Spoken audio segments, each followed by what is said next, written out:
नमस्कार। राज्यातील ई श्रम कार्ड धारकांसाठी आताची सर्वात मोठी आणि आनंदाची बातमी आलेली आहे। बघा, राज्यातील ज्या नागरिकांकडे ई श्रम कार्ड आहे त्यांना प्रत्येक महिन्याला 5000 रुपये मिळणार आहे। जर तुमच्याकडे ई श्रम कार्ड असेल तर तुम्हाला सुद्धा राज्य सरकारकडून 5000 रुपये मिळणार आहेत। बघा, ई श्रम कार्डसाठी आजपासून अर्ज सुद्धा सुरू झालेला आहे। ज्या नागरिकांनी, ज्या रेशनधारकांनी, ज्या शेतकऱ्यांनी, ज्या कामगारांनी ई श्रम कार्ड काढलेलं असेल त्या नागरिकांना याचा लाभ प्राथमिक स्वरूपामध्ये होणार आहे। परंतु ई श्रम कार्ड 6 महिन्यांपूर्वी काढलेलं असावं तरच तुम्हाला प्रत्येक महिन्याला 5000 रुपये सुद्धा मिळणार आहे। परंतु या ई श्रम कार्ड योजनेसाठी अर्ज कुठे करायचा, पात्रता काय आहे, याच्यामध्ये कागदपत्रे कोणकोणती लागणार आहे ते सुद्धा अगदी झटपट बघून घेऊयात। परंतु चॅनलवरती नवीन आला असाल तर चॅनलला लगेच सबस्क्राइब करून ठेवा,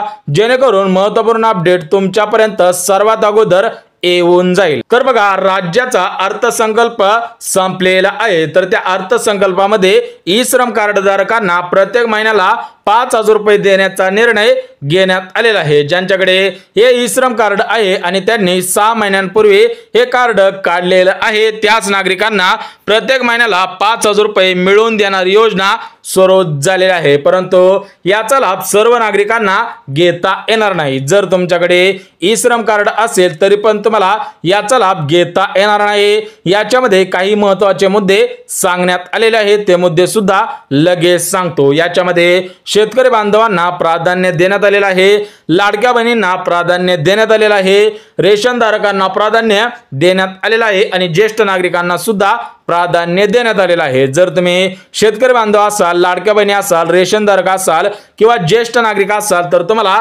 याचा लाभ प्राथमिक स्वरूपामध्ये घेता येणार आहे। त्यामुळे तुम्ही हा व्हिडिओ शेवटपर्यंत पाहणं गरजेचं आहे। सोबतच राज्यामधील बांधकाम कामगार, भाजी विक्रेते, मजुरी करणारे नागरिक, मिस्त्री काम करणारे नागरिक यांना सुद्धा या योजनेचा लाभ प्राथमिक स्वरूपामध्ये घेता येणार आहे। म्हणजेच ही योजना आर्थिकदृष्ट्या गरीब कुटुंबातील नागरिकांसाठी आलेली आहे। अर्थसंकल्पामध्ये ज्यांच्याकडे ई श्रम कार्ड असेल तर त्यांना प्रत्येक महिन्याला 5000 रुपये देण्याचा निर्णय घेण्यात आलेला आहे। याचे अर्ज सुद्धा सुरू झालेले आहे। तर याचा अर्ज कुठे करायचा आहे ते सुद्धा अगदी झटपट बघून घेऊया। परंतु या ई श्रम कार्ड योजनेचा लाभ प्राथमिक स्वरूपामध्ये घेण्यासाठी अर्जदारांचे वय 18 वर्षांच्या पुढे असावे लागणार आहे, तरच तुम्हाला या योजनेचा अर्ज करता येणार आहे। अन्यथा तुमचे वय 18 वर्षांपेक्षा कमी असेल तर तुम्हाला याच्यामधून थेट अपात्र सुद्धा केलं जाणार आहे। बघा, ई श्रम कार्ड योजनेचा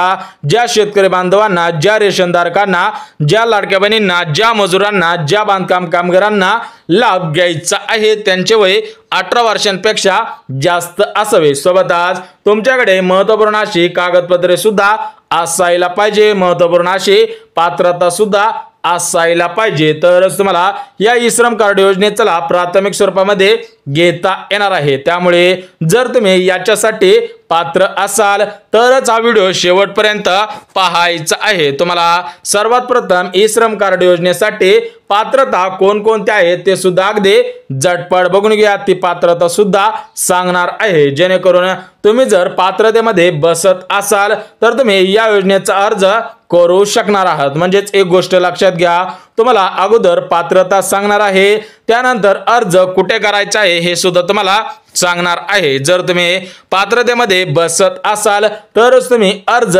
करायचा आहे। अर्ज केल्यानंतर तुमचा अर्ज पात्र ठरला तर तुम्हाला प्रत्येक महिन्याला 5000 रुपये सुद्धा मिळणार आहे। त्यामुळे ही पात्रता काळजीपूर्वक ऐकणं गरजेचं आहे। तर बघा, पहिली पात्रता म्हणजे अर्जदाराचे वय 18 वर्षांच्या पुढे असावे लागणार आहे। जर तुमचं वय 18 वर्षांच्या पुढे असेल तर तुम्हाला याचा लाभ प्राथमिक स्वरूपामध्ये घेता येणार आहे। परंतु तुमचे वय 18 वर्षांच्या पुढे आहे यासाठी पुरावा सुद्धा लागणार आहे। यामध्ये तुमचे आधार कार्ड चालणार आहे, पॅन कार्ड चालणार आहे आणि मतदान कार्ड सुद्धा चालणार आहे। म्हणजे शासनाला तुमचे वय 18 वर्ष पूर्ण आहे हे दर्शवण्यासाठी तुमच्याकडे एखादा पुरावा असावा लागणार आहे। त्यासाठी आधार कार्ड असावं, पॅन कार्ड असावं किंवा तुमच्याकडे उत्पन्न दाखला असायला पाहिजे। सोबतच या योजनेचा लाभ प्राथमिक स्वरूपामध्ये घेण्यासाठी दुसरी पात्रता सुद्धा महत्वाची आहे। अर्जदार शेतकरी असावा, कामगार असावा, मिस्त्री असावा, भाजी विक्रेता असावा, लाडकी बहीण असावा, रेशनधारक असावा, तरच तुम्हाला या योजनेचा लाभ प्राथमिक स्वरूपामध्ये घेता येणार आहे। बघा, तुम्हाला सर्वात अगोदर सांगितलेलं आहे की तुम्ही मिस्त्री असाल, कामगार असाल, भाजी विक्रेता असाल, लाडकी बहीण असाल, रेशनधारक असाल, तर ही योजना तुमच्यासाठीच आलेली आहे। त्यामुळे तुम्ही सुद्धा अर्ज करणं गरजेचं आहे। सोबतच तिसरी पात्रता म्हणजे अर्जदारांचे उत्पन्न 2.5 लाख रुपयांपेक्षा कमी असावे, तरच तुम्हाला याचा लाभ प्राथमिक स्वरूपामध्ये घेता येणार आहे। अन्यथा तुमचे उत्पन्न 2.5 लाख रुपयांपेक्षा जास्त असेल तर तुम्हाला या ई श्रम कार्ड योजनेचा लाभ प्राथमिक स्वरूपामध्ये घेता येणार नाही। बघा, ई श्रम कार्ड योजनेमार्फत अगोदर 3,000 रुपये मिळत होते, परंतु या अर्थसंकल्पामध्ये ई श्रम कार्ड धारकांना 2,000 रुपये वाढवण्यात आलेले आहेत। सोबतच ई श्रम कार्ड योजनेचा लाभ प्राथमिक स्वरूपामध्ये घेण्यासाठी चौथी पात्रता सुद्धा अत्यंत महत्त्वपूर्ण आहे। बघा, चौथ्या पात्रतेमध्ये काय सांगितलेलं आहे की अर्जदाराच्या घरामधील कोणताही सदस्य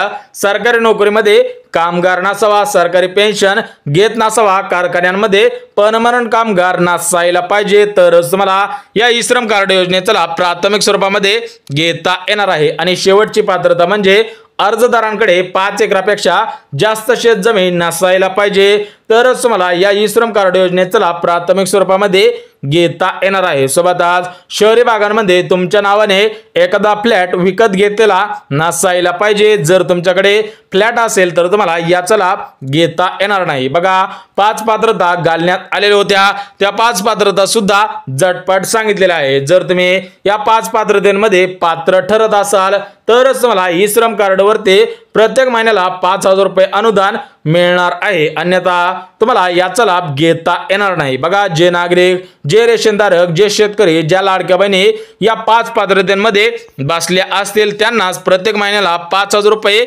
मिळणार आहे। परंतु या ई श्रम कार्ड योजनेचा लाभ प्राथमिक स्वरूपामध्ये घेण्यासाठी कागदपत्रे कोणकोणते लागणार आहेत आणि अर्ज कुठे करायचा आहे ते सुद्धा अगदी झटपट बघून घ्या, जेणेकरून तुम्ही सुद्धा कागदपत्रे काढणार आहात, तुम्ही सुद्धा कागदपत्रे काढचाल। तर बघा, सर्वात प्रथम आधार कार्ड लागणार आहे, पॅन कार्ड लागणार आहे, मतदान कार्ड लागणार आहे, उत्पन्न दाखला लागणार आहे, रहिवासी दाखला लागणार आहे, वयाचा दाखला आणि ई श्रम कार्ड इत्यादी कागदपत्रे सर्व नागरिकांकडे असायला पाहिजेत, तरच तुम्हाला या ई श्रम कार्ड योजनेचा लाभ प्राथमिक स्वरूपामध्ये घेता येणार आहे। तर बघा, कागदपत्रे सुद्धा सांगितलेले आहेत, परंतु या ई श्रम कार्ड योजनेचा अर्ज कशा पद्धतीने करायचा आहे ते सुद्धा अगदी झटपट बघून घ्या। बघा, या ई श्रम कार्डची गव्हर्नमेंटची ऑफिशियल वेबसाईट आहे, तर त्या वेबसाईट वरून अर्ज करायचा आहे। त्यानंतर तुमचा अर्ज पात्र ठरला तरच तुम्हाला प्रत्येक महिन्याला 5,000 रुपयांची पेन्शन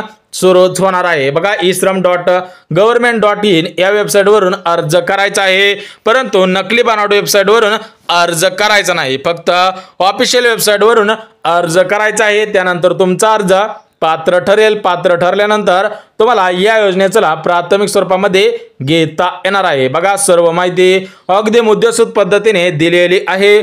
जर व्हिडिओ आवडला तर व्हिडिओला लाईक करा, चॅनलवर नवीन आला असाल तर चॅनलला सबस्क्राइब करा आणि गरज आहे त्यांच्यापर्यंत सुद्धा नक्की शेअर करा। तर चला भेटूयात उद्याच्या नवीन योजनेच्या व्हिडिओमध्ये, तोपर्यंत सर्वांना जय महाराष्ट्र।